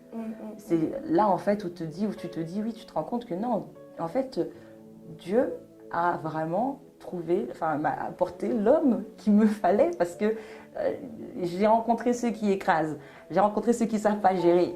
C'est parce que c'est trop, t'es trop, non, il n'y a pas de trop, c'est soit tu peux pas. Donc du coup, là, il m'a donné une personne qui arrive à gérer et en plus avec douceur et avec calme, avec aussi une force quand il y a besoin aussi d'avoir de la force, mais c'est pas de la force violente, tu vois. Donc du coup, bah, tout de suite, je me suis sentie à l'aise. J'ai eu cette paix dont on parlait tout à l'heure, cette paix-là tu dis ouais, je suis à ma place, je suis avec l'homme qu'il me faut. C'est lui, c'est pas quelqu'un d'autre. Il a réussi ou d'autres n'ont pas réussi. Voilà. Et je ne vais pas chercher à regarder si l'herbe est plus verte ailleurs. Parce que c'était un cœur verrouillé. Ah il a ouais. su déverrouiller ça. Ouais, en fait. mon cœur était vraiment bloqué, verrouillé. Toi, c'était vraiment par le témoignage intérieur. Cette paix, c'était pour toi, voilà. Ouais. C'est lui et pas quelqu'un. C'est ça. À partir du moment où à l'intérieur je suis en paix, voilà, je n'ai pas à craindre quoi que ce soit. Quoi. Où le Seigneur me dit, t'inquiète pas, c'est lui. Là, tu déstresses. Tu lâches prise. À partir du moment où aussi, parce que c'était vraiment aussi un des critères sur lequel vraiment j'ai été intransigeante, c'est que je n'acceptais pas que mon sourire disparaisse de mon visage. Je suis quelqu'un de très souriante, j'ai toujours les dents dehors, toujours en train de rigoler. Et dès lors où où je suis avec un homme qui en fait ôte ce sourire-là que Dieu m'a donné, cette joie de vivre que Dieu m'a donnée, c'est que c'est pas lui. Parce que c'est que je suis étouffée. C'est qu'il ne sait pas prendre soin de cette joie-là. C'est qu'il ne sait pas la fleurir et l'amplifier. Et avec mon fiancé, du coup, j'ai vraiment vu que cette joie-là, en fait, s'est amplifiée. Qu'elle n'a pas disparu. Qu'au contraire, je suis rayonnante. On me dit, voilà, t'es rayonnante, etc. Bah, écoute, aujourd'hui, si j'avais su il y a quelques années que ça allait m'arriver, j'aurais dit non. Mais là, de le vivre, je vois que non, Dieu n'est pas un homme pour mentir, ni le fils de l'homme pour se repentir. Ce qu'il dit, il le fait, et il le fait avec vraiment un waouh, avec surprise, avec... j'ai pas de mots, quoi. Je prie vraiment que celles et ceux qui nous regarderont puissent vivre également ce qu'elle a vécu, que vous soyez tellement dans la paix et dans le bonheur que vous n'ayez pas de mots aussi. Alors, si, pour conclure un petit peu, peux-tu nous raconter une anecdote? Alors, comment le frère, la technique de drague, l'approche, ça s'est fait comment? Même si un jour on sait qu'on va recevoir le frère, mais tu peux un peu nous faire... Voilà, on va un peu savoir. Dans le calme, sérieusement, la manière dont il est calme là, ça s'est fait dans le calme. On dit que les hommes calmes, ils ont du mal à parler. Pourtant il est calme, il est assez réservé et tout, mais justement ça m'a séduit en fait. Oh, okay. C'est ce côté-là où... approche sans approche, tu vois. Dans le calme. Dans le calme, qui a fait que je me suis dit, moi j'aime les forces tranquilles, j'aime les aigles, les gens qui, voilà, ils sont à hauteur, mais tu as une force tranquille, tu es calme, parce que je sais qu'avec toi, je vais pas être toujours en fait sous tension, là, mon cœur il est toujours en train de souffrir, là, on a vécu ça, là, on est fatigué, en fait, ouais, les palpitations, tu te prends la tête, tu sais même pas, tu regardes, il m'a pas appelé, des trucs comme ça, on est fatigué, franchement, on est fatigué, les filles, on est fatigué de ça.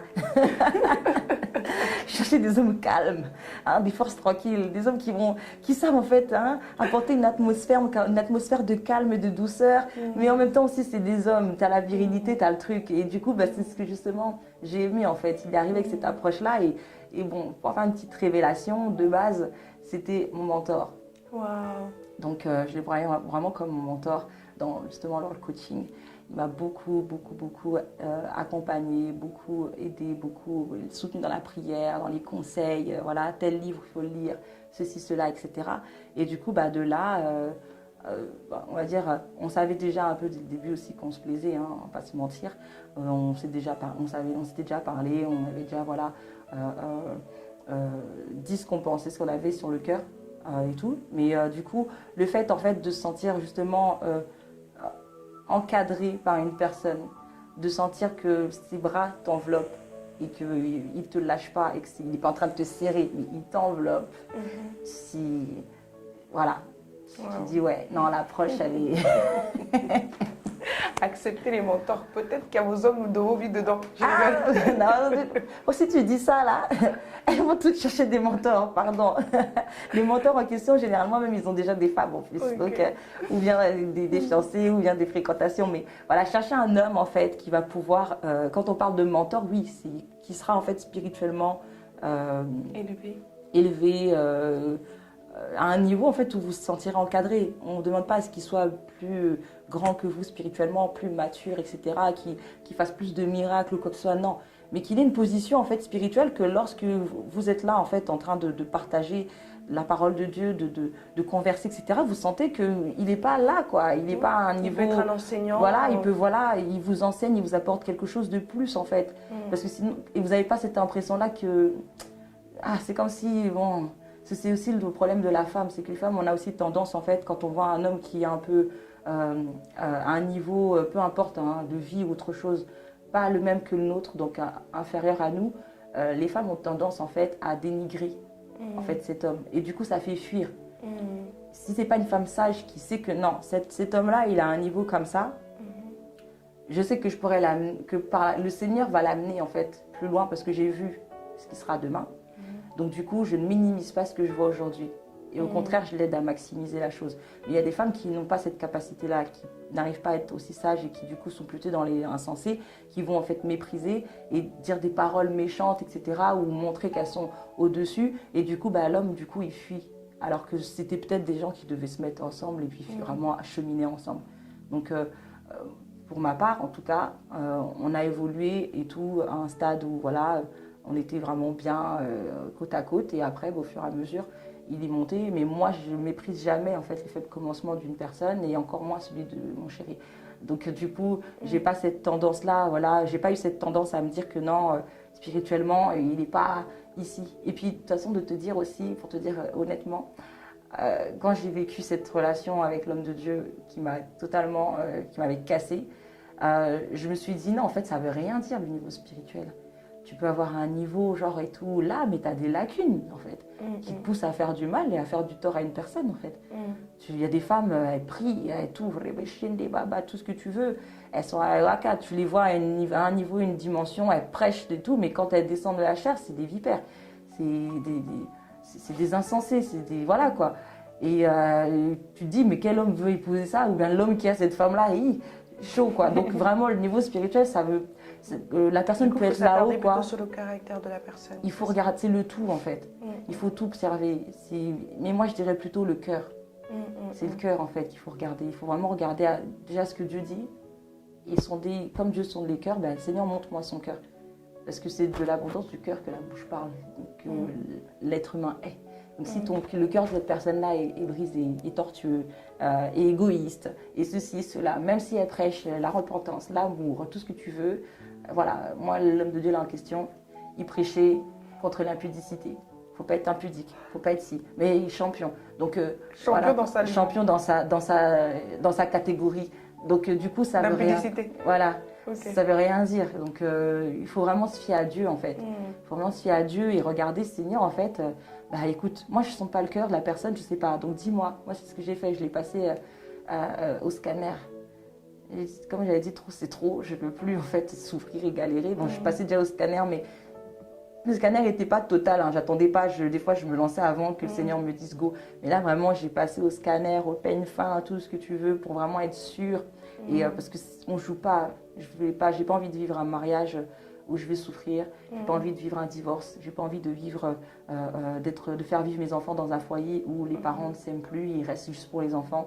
Donc du coup, je voulais vraiment que Dieu me prépare, moi, énormément pour que je sois une femme selon le cœur de l'homme qu'il allait mettre à mes côtés, que Dieu aurait préparé aussi pour moi. Amen. Oh, j'ai beaucoup aimé ne pas être dans un mariage que pour les enfants, mais un mariage où il règne l'amour. Et très souvent, une mauvaise préparation qu'on justement après un foyer où on reste uniquement pour les enfants. Et je pense que ce n'est pas le plan de Dieu pour notre vie parce que il dit celui qui trouve une femme trouve le bonheur, tu vois. Et c'est important que que nous puissions vraiment être heureux dans nos futurs ménages. Et pour rebondir un petit peu, certaines, peut-être, il y a peut-être des femmes qui nous regardent, ils voient Ama, qui est une jolie femme, ils pensent peut-être que tu as dans la vingtaine, 21 ans, sans pour autant nous dire ton âge, mais voilà, qui se disent peut-être qu'elles sont en retard parce qu'elle a 30 ans, 35 ans, 40 ans, l'homme n'arrive pas. Quel conseil donneras-tu à cette femme qui se dit « Oh, elle parle, mais elle est encore jeune, c'est normal, Malingui, mais qu'est-ce que tu peux dire à cette femme-là? Il n'y a pas de retard. Même à 40 ans, moi j'ai vu des mamans, des tantines, elles sont mariées et aujourd'hui elles sont heureuses et épanouies, etc. Mieux que ce qu'elles ont pu vivre avant. Mais c'est juste qu'elles n'ont pas attendu que le Seigneur puisse déjà les préparer et puis qu'il leur permette de rencontrer un homme qui est prêt aussi. Du coup, il n'y a pas de retard. J'avais fait une vidéo dessus. J'ai dit, tu n'es pas en retard. Tu n'es pas en compétition avec qui que ce soit. Chacun a son timing. Donc à partir du moment où Dieu t'a posé sur la terre, tu es né à un jour différent que je ne sais combien de milliards de personnes, sache que voilà, le timing de chacun n'est pas le même. Donc il n'y a pas de retard. Tu peux te marier à 33, tu peux te marier à 40, tu peux te marier à 20 ans, tu peux te marier à 15 ans, tu peux te marier à n'importe quel âge. Mais l'âge, le meilleur âge, c'est là où Dieu t'attend. Donc c'est important de se dire que non, si je me précipite là et que je vais trop tôt, je vais tomber sur un bandit ou sur une bandite pour les hommes qui va me faire du mal. J'appelle ces personnes-là les pilleurs et les pilleuses de cœur. Des gens qui viennent juste pour prendre ce qu'il y a dans ton cœur, pour se servir de toi et ils partent. Donc il faut éviter justement, se dire que quand tu te dis je suis en retard, du coup tu te livres comme une proie en fait face au diable qui va se dire ah, cette personne-là elle a tellement envie d'amour, elle a tellement soif d'amour, je vais lui envoyer quelqu'un et cette personne-là elle va lui faire une chose qu'elle va jamais oublier de sa vie. Alors que si tu te dis non, je suis dans le temps de Dieu, même si les circonstances me montrent le contraire. Moi, mon temps, je sais que mon temps, il n'appartient pas à ce qu'on voit sur la terre, à l'horloge qui tourne. Il n'appartient pas, c'est pas mon âge qui définit mon temps. Le Seigneur, il a créé les astres, les animaux, il a séparé la mer des eaux, etc. On dit que la Bible, elle nous dit que ça a pris 6 jours et que le 7e jour, il s'est reposé. Mais il ne nous dit pas c'est quoi ces 6 jours à lui, parce que pour lui, un jour vaut comme 1000 ans.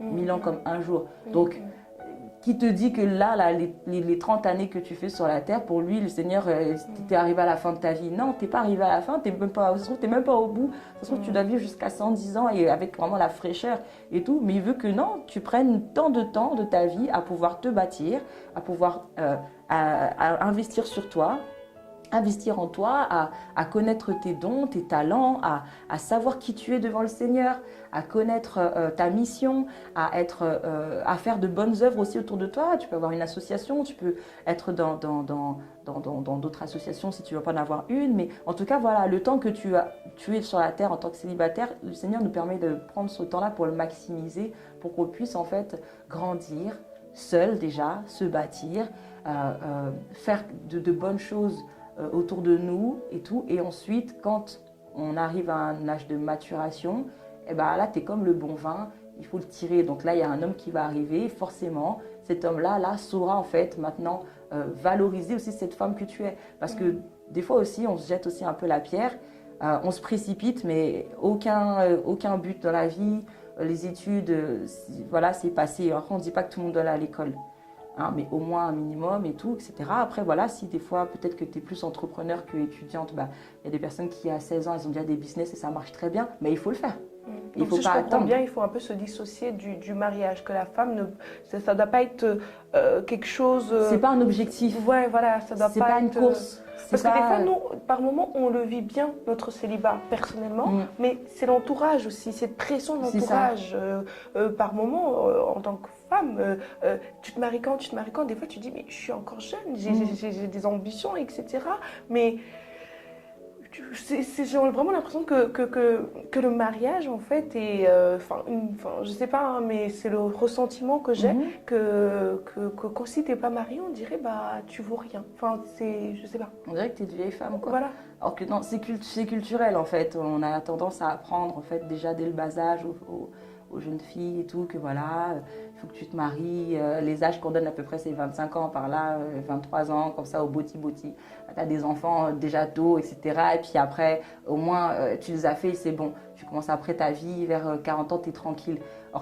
Et du coup, ça pousse beaucoup de personnes à se mettre des deadlines, en fait, à se dire que à tel âge, 18 ans, voilà, j'ai mon bac, j'ai mon permis, ensuite je me marie, j'ai mes enfants, et voilà. Et c'est aussi pas que la culture, mais c'est aussi le système qui veut nous enfermer dans cette zone-là où on se dit que non, il faut qu'après que tu sois là à l'école, et du coup, t'es un appart, t'es ci, t'es ça, après tu vas te marier, etc. et tout. Sauf que t'es pas obligé de te marier en fait dès que tu as fini ta chaîne, quoi. Si c'est pas maintenant, non, peut-être que j'ai autre chose à faire en fait avant. On sait pas, quoi. Et puis en plus de ça, se dire que le mariage c'est une finalité, c'est vraiment se tromper déjà sur la notion du mariage, parce que quand Adam et Ève, le Seigneur les a placés, il leur a demandé de quoi? Il leur a demandé de dominer sur toute la création, il leur a demandé de quoi? De cultiver le champ, le jardin d'Éden. Il y avait quelque chose à faire en fait. Il ne devait pas se limiter à seulement vous faites des bébés, remplissez la terre, assujettissez-la. Non, il devait aussi cultiver aussi. Il devait aussi prendre soin de cette terre-là. Donc derrière en fait, au-delà en fait de notre cocon familial, le Seigneur nous appelle en fait aussi à prendre soin de ce qui est autour de nous, à nous épanouir avec ce qui est autour de nous, à grandir sur la terre sur laquelle on est, donc à évoluer socialement, à évoluer financièrement, à évoluer émotionnellement, spirituellement, toutes ces choses-là, quoi. Il faut qu'il y ait un équilibre. Et du coup, l'équilibre, si dans ta tête, tu es focalisé que sur le mariage et que tout le reste, tu l'oublies, tu n'es pas équilibré, du coup. Il y a un déséquilibre. Il faut oui, le mariage, on doit y penser. C'est pas quelque chose qu'on doit occulter. Et se dire qu'à part jusqu'à 30 ans, j'y pense pas. Non, c'est faux. Parce que le Seigneur aussi nous demande de prier pour les choses auxquelles on aspire. Donc tu peux aspirer au mariage peut-être à 16 ans. Tu vas commencer à prier pour ça, tu pries pour ça, tu pries pour ça. Mais ça ne veut pas dire que tu dois regarder que ça. Tu pries pas que pour ça. Tu pries aussi, Seigneur, ma famille, leur salut. J'aimerais aussi que, voilà, je puisse aussi, moi, je me vois être une grande avocate. Aide-moi à être une grande avocate. Je me vois être ouvrir une boulangerie et tout, parce que j'aime grave la pâtisserie. Aide-moi à être une bonne pâtissière, etc. Donne-moi les filons. Voilà, pour perfectionner mes techniques, je dois prendre des cours, je dois faire ceci, cela. Aiguille-moi. Et franchement, un homme, il prend beaucoup de plaisir lorsqu'il rencontre une femme qui est accomplie, plutôt que quand il rencontre une femme qui est bancale, on va dire. Je ne dis pas ce mot-là pour juger quelqu'un ou voilà. Je ne sais pas de façon péjorative. Que tu donnes une petite sœur à la génération qui arrive de se mettre vraiment ça dans la tête. Peut-être qu'au sein de son concours familial, on ne lui dit pas ça.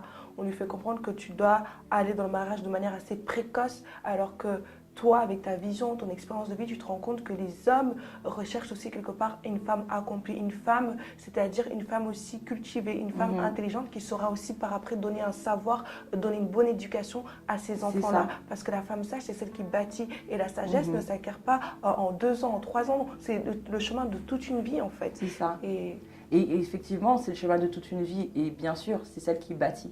À l'époque, justement, comme la culture disait en fait aux hommes que voilà, c'est toi qui dois gérer le foyer, c'est toi ça, et ta femme elle reste à la maison avec les enfants. Du coup, les hommes ne regardaient pas des femmes entrepreneuses, autre chose.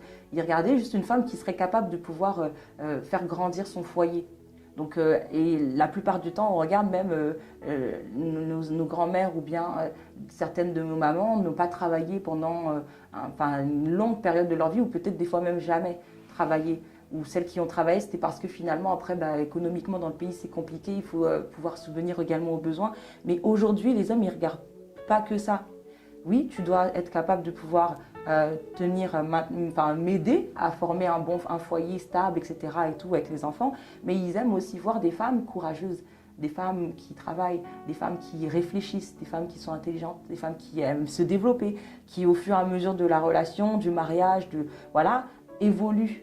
Ils veulent plus en fait d'idées, ils veulent plus être avec une personne en fait qui tu as des projets mais elle arrive même pas à te donner un point en fait pour pouvoir positif pour t'aider dans ton projet ou à accomplir ne serait-ce qu'une petite tâche ou non. Ils ont besoin d'avoir des femmes qui sont quand même assez complètes et qui peuvent bâtir avec eux en fait, des femmes comme Proverbe 31 en fait. Elle a toujours existé cette femme-là parce que voilà, elle était dans la Bible et avant ça, elle était là aussi. Et du coup, cette femme-là qui bâtit, je suis désolée, elle était en fait la couronne de son mari, la Bible nous dit. Donc une couronne sertie de diamants ornés, donc c'était une femme respectable. On dit que c'était une travailleuse, elle se réveillait à l'aube, etc. et tout. Donc oui, c'est pas que seulement tu te réveilles à l'aube, on nettoie la maison, etc. et tout. Non, on ne doit pas se limiter à ça. on doit aussi se lever aussi avec des idées. Est-ce que chérie, tu vois pas que là, on pourrait peut-être investir dans ça? Tu penses quoi de telle situation? Il y a un marché là-bas, ou si c'est pas ça, même les enfants, l'éducation, moi je les vois bien, parce que je vois que tel enfant, il aime, je sais pas moi, l'athlétisme, je le vois bien, qu'on puisse le pousser un peu dans cette branche-là, même qu'il aille en sport-études, qu'est-ce que tu en penses? Voilà, c'est des discussions en fait assez constructives et qui élèvent, qu'on aime trouver, que les hommes aiment trouver aujourd'hui dans les foyers. Et du coup, ils ne s'ennuient pas, quoi. Ils ne s'ennuient pas, ils ne vont pas chercher après à voilà, avoir une meilleure amie à l'extérieur avec qui ils peuvent parler et raconter leurs projets parce que la femme qu'ils ont à la maison n'est pas capable de comprendre ce qu'ils veulent faire et même de les aider. Du coup, bah, voilà, quoi, y a pas, déjà, ça barricade un peu plus le foyer, quoi. Exactement. Et je pense que ça va de soi. De l'autre côté, les hommes aussi, bah, vous pouvez aussi pousser les femmes. Si tu aspires à avoir une femme entreprenante, bah, pousse-la dans ce domaine-là. Effectivement. Et ainsi, bah, vous pourrez vous emboîter et avancer ensemble. En tout cas, Ama, je te remercie pour cette interview. Je te remercie Merci à toi. pour ta transparence, pour ton authenticité. Et vraiment, est-ce que tu as un mot de la fin que tu aimerais juste dire à une femme, à un homme, à nos téléspectateurs? Alors, bah, simplement, ce que j'aimerais dire donc à une personne, donc à toi qui me regardes, sache que déjà, tu es une personne de valeur. Sache que tu n'es pas venu sur la terre au hasard. Tu n'es pas le fruit d'un hasard, le fruit d'une erreur ou d'un oubli de pilule ou quoi que ce soit. Non, Dieu a permis que tu arrives sur la terre pour une raison. Donc, ce qu'il aimerait, c'est que tu puisses croire en lui, que tu puisses l'aimer, que tu puisses t'aimer et aimer ton prochain. Dieu aimerait également aussi que tu puisses avancer dans le domaine dans lequel il t'appelle à avancer. Donc, pour faire toutes ces choses-là, il faut que déjà tu puisses te rapprocher du Seigneur. Donc moi, je t'invite à te rapprocher de celui qui m'a restauré, de celui qui m'a aidé, de celui qui m'a valorisé. Dieu, le Seigneur Jésus-Christ, qui est celui qui permettra à ce que ta vie puisse changer. Parce que oui, ta vie doit changer, il doit se passer quelque chose. Il y a une chose que Dieu veut faire avec toi, c'est vraiment changer la mentalité que tu as et de te permettre de pouvoir voir plus large pour ta vie. Tu ne te limites pas à un mariage, tu ne te limites pas à des enfants, tu ne te limites pas à un travail, il y a beaucoup plus à faire. Donc vraiment, valorise ta vie. Là, je veux vraiment demander à ce que tu puisses prendre conscience que tu es une perle aux yeux du Seigneur et que Dieu veut vraiment que tu puisses te valoriser, que tu puisses te sentir exister dans ses yeux, entre ses mains. Il n'y a personne qui peut te faire croire que là où tu es, tu ne sers à rien. C'est faux.